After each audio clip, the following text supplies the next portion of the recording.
విశాఖ ఉక్కు ఫ్యాక్టరీ పరిరక్షణ కోరుతూ ఒక్క ఫ్యాక్టరీలో తొలగించిన 2000 మంది కార్మికులను వెంటనే విధుల్లోకి తీసుకోవాలని డిమాండ్ చేస్తూ వామపక్ష పార్టీల ఆధ్వర్యంలో విజయవాడ ధర్నా చౌక్ లో ధర్నా నిర్వహించారు. ఈ ధర్నాలో సిపిఐ రాష్ట్ర కార్యదర్శి కె రామకృష్ణ, సిపిఎం రాష్ట్ర కార్యవర్గ సభ్యులు సిహెచ్ బాబురావు తదితరులు పాల్గొని ఉక్కు ఫ్యాక్టరీ పరిరక్షణ కోరుతూ ప్రసంగించారు. ముందుగా సిపిఐ రాష్ట్ర కార్యదర్శి కె రామకృష్ణ మాట్లాడుతూ చారిత్రాత్మక ఉక్కు ఫ్యాక్టరీ పరిరక్షణ బాధ్యత ప్రతి ఒక్కరిపై ఉందని అన్నారు. ఉక్కు ఫ్యాక్టరీ పరిరక్షణ కోరుతూ ఉద్యమం జరుగుతుంటే కార్మికులను తొలగించడం సరికాదని అన్నారు. తక్షణమే ఉక్కు ఫ్యాక్టరీ పరిరక్షణ చేయాలని, తొలగించిన కార్మికులందరినీ వెంటనే విధుల్లోకి తీసుకోవాలని డిమాండ్ చేశారు. సిపిఐ రాష్ట్ర నాయకుడు సిహెచ్ బాబురావు మాట్లాడుతూ ఉక్కు ఫ్యాక్టరీలో తొలగించిన 2000 మంది కార్మికులను వెంటనే విధుల్లోకి తీసుకోవాలని జరుగుతున్న సమ్మెకు మద్దతుగా వామపక్ష పార్టీల ఆధ్వర్యంలో విజయవాడలో ధర్నా చేపట్టామని అన్నారు. కార్మికులను వెంటనే విధుల్లోకి తీసుకోకపోతే వామపక్ష పార్టీలుగా రాష్ట్ర వ్యాప్తంగా ఐక్య ఉద్యమం చేపడతామని ప్రభుత్వాన్ని హెచ్చరించారు. ఇవాళ విశాఖ ఉక్కు ఫ్యాక్టరీని ప్రైవేట్ పరం చేయడానికి కేంద్ర రాష్ట్ర ప్రభుత్వాలు రెండు కూడా కూడబలుక్కున్న ప్రయత్నాలు చేస్తూ ఉన్నాయి. 11,000 కోట్ల రూపాయల ప్యాకేజ్ ఇస్తామని ప్రకటించి అందులో 9,000 కోట్ల రూపాయలు వివిధ రూపాల్లో వెనక్కు తీసుకున్నారు. ఇవాళ గత 8 మాసాలుగా అక్కడ పనిచేస్తున్న కార్మికులకు, ఉద్యోగులకు నెల జీతాలు కూడా ఇవ్వలేకపోతూ ఉన్నారు. అన్నిటికంటే ముఖ్యంగా ఇప్పటికే 3,000 మంది కాంట్రాక్ట్ కార్మికులను తొలగించారు. మరో 2,600 మందిని తొలగించడానికి లిస్టు కూడా ప్రిపేర్ చేశారు. 14 మంది పర్మనెంట్ కార్మికులను కూడా ఇప్పటికే వీఆర్ఎస్ కింద ఇళ్లకు పంపిస్తూ ఉన్నారు. అక్కడ అనకాపల్లిలో మిట్టల్ ఫ్యాక్టరీ కోసం తోడ్పాటును అందిస్తూ ఉన్నారు. మరోవైపు విశాఖ ఉక్కు ఫ్యాక్టరీని మూసివేయడానికి ప్రయత్నాలు జరుగుతూ ఉన్నాయి. ముఖ్యమంత్రి చంద్రబాబు నాయుడు గారు 3 రోజుల పాటు ఢిల్లీ టూర్ వెళుతున్న సందర్భంలో ఆయన అనేక మంది మంత్రులను, ప్రైమ్ మినిస్టర్ కూడా కలుస్తూ ఉన్నాడని తెలుస్తూ ఉంది.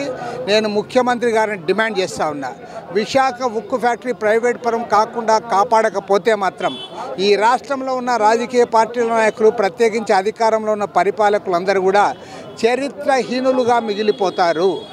32 మంది ప్రాణాల బలిదానంతో సాధించిన విశాఖ ఉక్కుని ఇవాళ ప్రైవేట్ పరం చేస్తూ ఉంటే, దాని ల్యాండ్స్ అంతా అమ్ముకోవడానికి కుట్ర మన్నుతూ ఉంటే మీరు అధికారంలో ఉండి ఏం చేస్తూ ఉన్నారని నేను అడుగుతా ఉన్నా.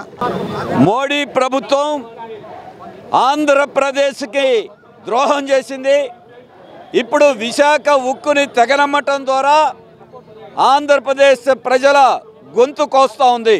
అదానీ అంబానీల కోసం ఆంధ్రప్రదేశ్ని బలి తీసుకుంటారా? విశాఖ ఉక్కును బలి తీసుకుంటారా? ప్రజలు తిరగబడ్డారు, కార్మికులు పోరాడారు. అందుకే ఇవాల్టి వరకు ఆగింది. మీ అధికార కాంక్షతో చాప కింద నీరులాగా పొమ్మనకుండా పొగబెడుతున్నారు. 3,000 మంది కాంట్రాక్ట్ కార్మికుల పనిలో నుండి తొలగించారు. విశాఖ ఉక్కుకి సొంత గనులు ఇవ్వరా? మెట్టల్ కంపెనీకి గనులు ఇస్తారా? రాష్ట్ర ప్రభుత్వం చంద్రబాబు నాయుడు గారు, పవన్ కళ్యాణ్ గారు ఏం చేస్తున్నారు? ఎన్నికల ముందే మాట చెప్పారు, ఇవాళ ఏం చేస్తూ ఉన్నారు? అందరూ జతగట్టి ఈ పాపంలో మీరందరూ భాగస్వాములు అవుతున్నారు. అందుకే కార్మికుల సమ్మె చేపట్టారు. సమ్మెకి వామపక్షాలు మద్దతుగా నిలబడతాం. ఇది కార్మికుల సమస్యే కాదు, ఆంధ్రప్రదేశ్ ప్రజల సమస్య. ఆంధ్రప్రదేశ్ మీద కనీసమైన చిత్తశుద్ధి ఉంటే ఇప్పటికైనా చంద్రబాబు నాయుడు గారు, పవన్ కళ్యాణ్ గారు స్పందించాలి, మోడీ మీద ఒత్తిడి చేయాలి. లేకపోతే మీరు చరిత్రహీనులుగా మిగిలిపోతారు. కమ్యూనిస్టులు, వామపక్షాలు మా ఆందోళన కొనసాగిస్తాం. పోరాడి సాధించుకున్న విశాఖ ఉక్కుని పరిరక్షించుకుంటాం. కార్మికులకి, ప్రజలకు అండగా నిలబడతామని తెలియజేస్తాం.